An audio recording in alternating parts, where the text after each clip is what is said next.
Here's just a schedule of kind of where we are in the feasibility study and where we're planning to be in the future in December.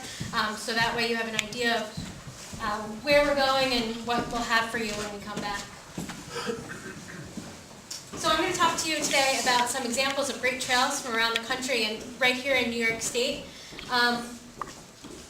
Building on utility lines for trails is nothing new. It's happening all across the country. Here's examples of great projects happening all over, from the Florida Greenway to Phoenix, Arizona, to the Highline Trail in Denver, Colorado, to Iowa, to Salt Lake City, to Washington State.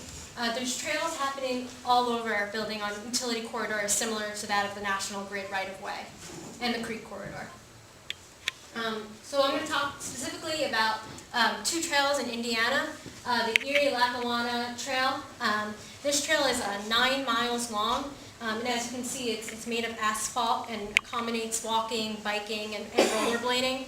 And actually, the property owner of this trail is the Northern Indiana Public Service Company, and as of 2004, they actually owned the most trail property out of any other property owner in Indiana. So you can see there's a lot of potential for having great trails on utility lines. And that trail is actually similar to the Kinderhook, Stuyvesant, Stockport Trail proposal, in which that it's actually managed by 5 different municipalities and a civic group and a friends group. So it's jointly managed by those 6 organizations. And I'm not going to try to butcher the name of this trail. If anyone's from Indiana and can lend me a hand, that would be great. But this trail is a little bit different from the previous trail, as it's made out of a crushed limestone.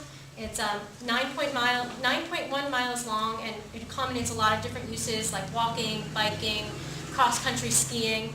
And it's managed by 1 municipality and the same friends group.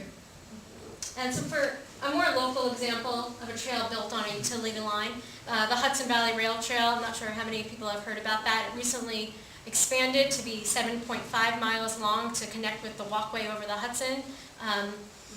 And that accommodates a lot of different uses because it has both, you see the pavement and a soft surface, so it can accommodate stuff like walking, hiking, cross-country skiing, snowshoeing, equestrian use. Obviously, the snow accommodates that more in the winter. And it's built over fiber optic lines.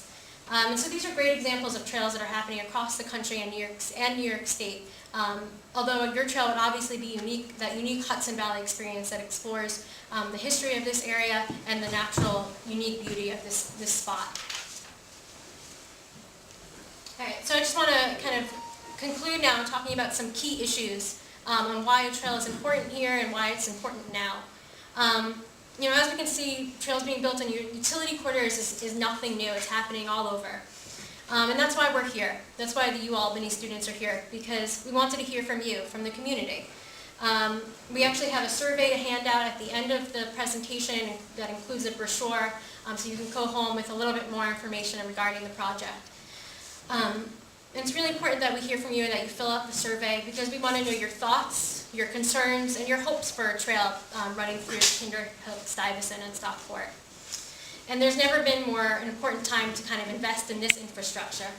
As DJ pointed out earlier, there's never been, there's an epidemic in this country. It's going to be resulting from inactivity. It's going to be soon surpassing, it's going to soon be the leading cause of death in this country. So we really need to start taking actions now. 1/3 of our children right now are suffering from inactivity, from or health issues resulting from inactivity. So it's really important that we take action now, and we start investing in trails now. There's no better time to do that. It's costing New York State a lot of money, $7.5 billion each year, as a result from health complications from inactivity, and so that's why we're here talking to you tonight.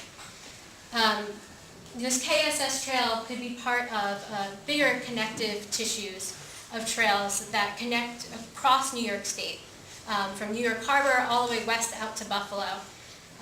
New York State was considered the Empire State because of its fast transportation network. from New York Harbor out to Buffalo, as I said. And this trail is a key point in connecting New York once again, and giving our communities infrastructure for a healthy lifestyle, for recreation, for entertainment, for history. And this trail is a key point in building that infrastructure and that path. And I want to thank all of you once again for coming out tonight, because when we talk about economic investment, or when we talk about investment, we're not just talking about economic investment. We're talking about the Boy Scout troop volunteering to work on the trail. We're talking about each one of you coming out here to learn, to contribute. You're making an investment in your community by being here tonight. So that's some of what the investment that we're talking about in building this trail. And I just want to kind of start opening, we'll say thank you, of course, to everyone. And I want to just get an idea of how many people have questions. If anyone can raise their hand if they have a question, so we can raise them high so we can see them. Okay.